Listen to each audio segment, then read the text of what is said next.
আমরা কুষ্টিয়া সদর উপজেলার আমরা 13টা ইউনিয়ন এবং এই শহরে আমরা 31 দফার পক্ষে আমরা প্রচারণা চালাচ্ছি। বাংলাদেশ জাতীয়তাবাদী দল এবং এর সমস্ত অঙ্গ সংগঠনের নেতৃবৃন্দ আমাদের সাথে আছে এবং আমরা জনগণের পক্ষ থেকে ব্যাপক সাড়া পাচ্ছি। বিশেষ করে আমরা জনগণকে আমরা বোঝাতে পেরেছি যে এই 17 বছর যে স্বৈরাচারী সরকার এই দেশকে তারা যেভাবে তারা শোষণ করেছে, তারা নির্যাতন করেছে, নিপীড়ন করেছে, খুন করেছে, গুম করেছে এবং বাংলাদেশের প্রত্যেকটা প্রশাসনিক প্রতিষ্ঠানকে তারা ধ্বংস করে দিয়েছে।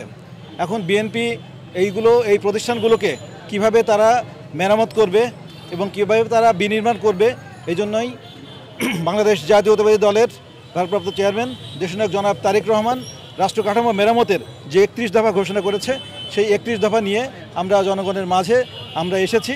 আমরা জনগণকে বোঝাচ্ছি যে দেশের সংবিধান কতটুকু সংস্কার হওয়া দরকার, এদেশের নির্বাচন কমিশন কতটুকু সংস্কার হওয়া দরকার, এদেশের গণতন্ত্র কিভাবে ফিরে আসবে, এদেশের মানুষ ভোটাধিকার কিভাবে ফিরে পাবে, এদেশের হিন্দু মুসলমান বৌদ্ধ খ্রিস্টান সবাই মিলে এই দেশটাকে আমরা কিভাবে গড়ে তুলব, এই সব নিয়ে আমরা মানুষের মাঝে এসেছি এবং আমরা মানুষের ব্যাপক সাড়া পাচ্ছি। লিলি হালাল বিউটি সোপ, বিএসটিআই কর্তৃক সনদপ্রাপ্ত দেশের প্রথম হালাল বিউটি সোপ, দীপ্তিময় উজ্জ্বল ত্বকের জন্য। আপনি জানেন যে রাষ্ট্র কাঠামো মেরামতের 31 দফার যে আজকাল লিফলেট আমরা বিতরণ করছি, এটা আমাদের দেশনায়ক তারেক রহমান সাহেবের নির্দেশনা। এই লিফলেটে 31টা দফা আছে। এই দফার ভিতরে আমরা যদি রাষ্ট্র ক্ষমতা জনগণের ভোটের মাধ্যমে আমরা যদি যেতে পারি, ইনশাল্লাহ এই 31 দফার মাধ্যমে রাষ্ট্র পরিচালনা করব। এখানে 31 দফার ভিতরে সমস্ত কিছু আছে।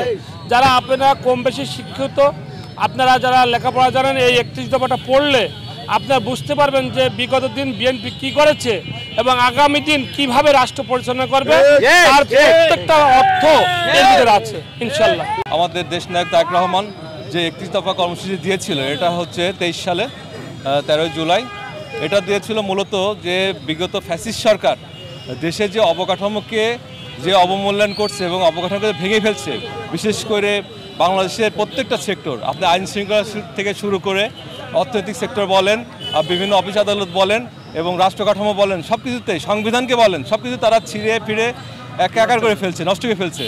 এই 31 দফার ভিতরে আছে যে আগামীতে আমাদের এই রাষ্ট্র ব্যবস্থাকে কিভাবে সংস্কার করে আবার নতুন রূপে আমাদের দেশটাকে আগের অবস্থানে ফিরে আনা যায় এবং আমাদের দেশটাকে ইনশাল্লাহ আমাদের দেশনায়ক তারেক রহমান এমন জায়গায় নিয়ে যাবে যে আমরা যদি রাষ্ট্র ক্ষমতায় আল্লাহ তাআলা আমাদের দেয়, ইনশাআল্লাহ তারেক রহমান আমাদের দেশটা একটা উন্নয়নশীল দেশে রূপান্তর করবে। এই আশা নিয়ে আমাদের 31 দফা।